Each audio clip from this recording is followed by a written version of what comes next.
सभी को नमस्कार। मैं अमित तिवारी। दोस्तों, आज भी मैं एक ऐसे स्टैमर की कहानी सुनाने वाला हूं जिनके वीडियो देख करके मैं शेयर मार्केट का टिप्स लिया करता था। और ये शेयर मार्केट के फाइनेंशियल एडवाइजर हैं, इनके मिलियन सब्सक्राइबर हैं और संदीप महेश्वरी के मीटअप शो में इनको देखा गया है। Welcome to the one and only Pranjal Kamra.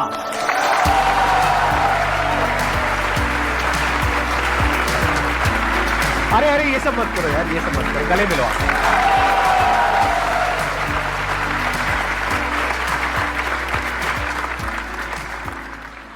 कितने लोग पहचान गए इनको शक्ल से? सब पहचानते हैं आपको। जब इन्होंने हमको ईमेल किया और इनका नाम है प्रांजल कामरा। प्रांजल कामरा एक कमजोर विद्यार्थी थे। ये एक बैक बेंचर थे, यानी कि जो बहुत ही पीछे बैठने वाला। इनके अंदर कॉन्फिडेंस की कमी, स्टैमरिंग की प्रॉब्लम। नमस्कार दोस्तों, मैं हूं प्रांजल कामरा, फिनोलॉजी वेंचर्स का फाउंडर एंड सीईओ, और मैं आज आपके सामने आया हूं अपनी कहानी सुनाने। मेरी कहानी की शुरुआत होती है रायपुर छत्तीसगढ़ से, जहां मैंने अपनी पूरी पढ़ाई की। पढ़ाई लिखाई की तो मैं क्या ही बात करूं। यूं समझ लीजिए कि बस हर रोज ये डर रहता था कि कहीं कुछ टीचर मुझसे पूछ ना ले, क्योंकि मुझे भरोसा था कि मुझे कुछ नहीं आता है। यूं समझ लीजिए कि क्लास में अगर 50 बच्चे हैं ना, तो मेरा रैंक 50वां ही रहता था, और हमेशा डरा सहमा रहता था। किसी से बात करने से डरता था कि मैं बात करूंगा और शायद कोई मेरा मजाक उड़ाएगा। और हुआ भी कुछ ऐसे ही। एक दिन टीचर ने बुक के एक चैप्टर में से बारी बारी से सबको एक एक पार्ट पढ़ने के लिए बोला। ये सुनते ही मेरा दिल तो जोर जोर से धड़कने लगा, काफी डर लगने लगा। मैं बार बार उस पार्ट की प्रैक्टिस कर रहा था जो मुझ पे आने वाला था, और उस समय मैं अक्सर हकलाता था, अटक जाता था। तो मुझे डर था कि लोग मेरा मजाक ना उड़ाएं। मैंने बहुत बार प्रैक्टिस की इससे पहले कि मेरी बारी आई।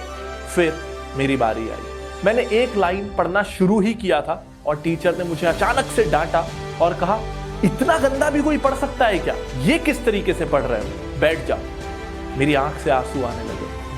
बहुत डर लग रहा था। क्लास में काफी लोग हंस रहे थे। उस दिन मन में मैंने ये ठाना कि एक दिन कुछ अलग करना है, कुछ बड़ा करना है। दोस्तों, आखिर कैसे प्रांजल कामरा ने अपने स्टैमरिंग को ओवरकम करने के लिए क्या स्ट्रेटेजी अपनाई होगी? तो चलिए देखते हैं। मन में मैंने ये ठाना कि एक दिन कुछ अलग करना है, कुछ बड़ा करना है। लेकिन वो पढ़ाई के थ्रू तो हो नहीं सकता था। पढ़ाई तो अच्छी चल नहीं रही थी। और आपने वो कहावत सुनी होगी ना कि अगर अच्छे से पढ़ाई नहीं करोगे तो आगे जाके कोई छोटा मोटा खुद का बिजनेस कर सकते हो या कोई दुकान खोलनी पड़ेगी। तो मुझे ये बात बड़ी अच्छी लगी। मैंने सोचा कि चलिए दुकान ही खोलते हैं। लेकिन सोच तो लिया कि दुकान खोलनी है, पर था मैं 10 साल का। तो अब 10 साल की उम्र में किस चीज की दुकान खोली जाए? तो पहले ये काफी ट्रेंड भी था ना, बच्चे कॉमिक्स पढ़ते थे काफी। तो कॉमिक्स का कलेक्शन मेरे पास बहुत अच्छा था। और कैसी कॉमिक्स? नागराज, फैंटम, चाचा चौधरी और ना जाने क्या क्या।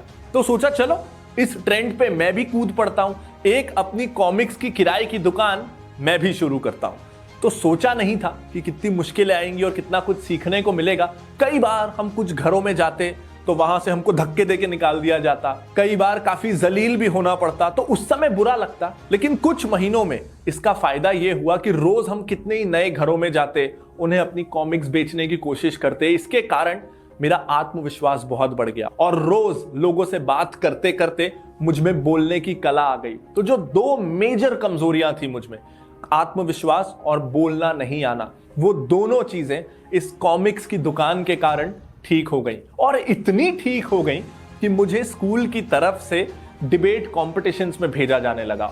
अक्सर कई सारे डिबेट कॉम्पिटिशन्स में जीतने लगा। तो जो लड़का कभी क्लास में जरा सा बोलने से भी डरता था, अब वो बोलने के लिए जाने लगा।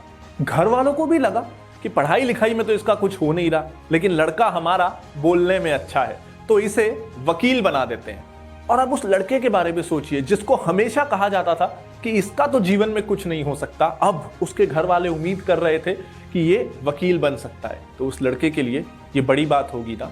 जी हाँ, बहुत बड़ी बात थी। दोस्तों, प्रांजल कामरा जी को सुन करके हमें क्या सीख मिलती है सीख यही मिलती है, बंद कमरे में रह करके प्रैक्टिस करोगे कोई रिजल्ट नहीं आएगा। आपको बाहर जा करके स्टैमरिंग फियर को फेस करना होगा।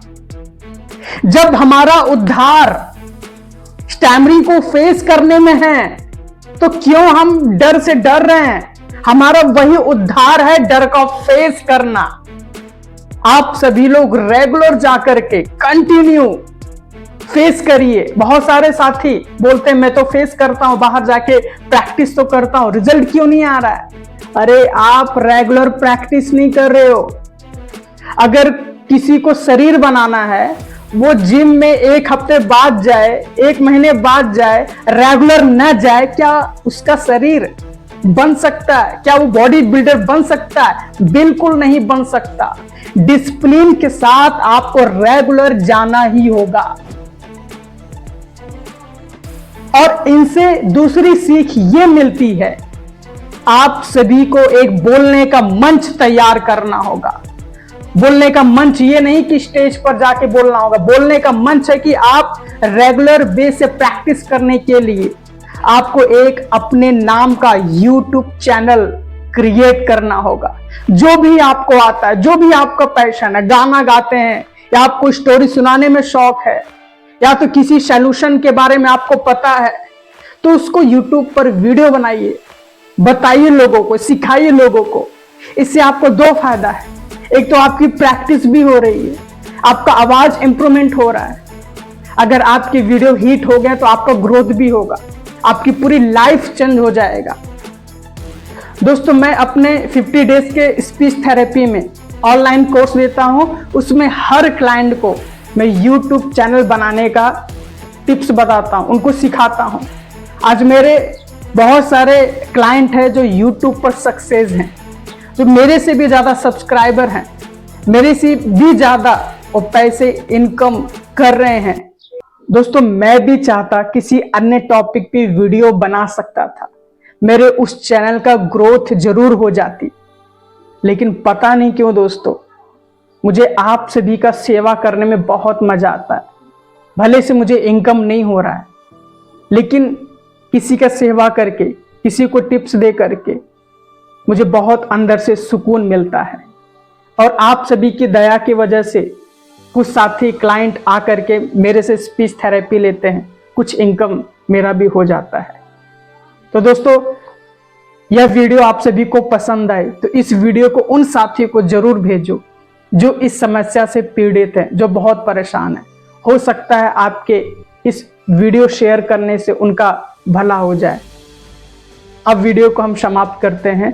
सभी का मंगल हो।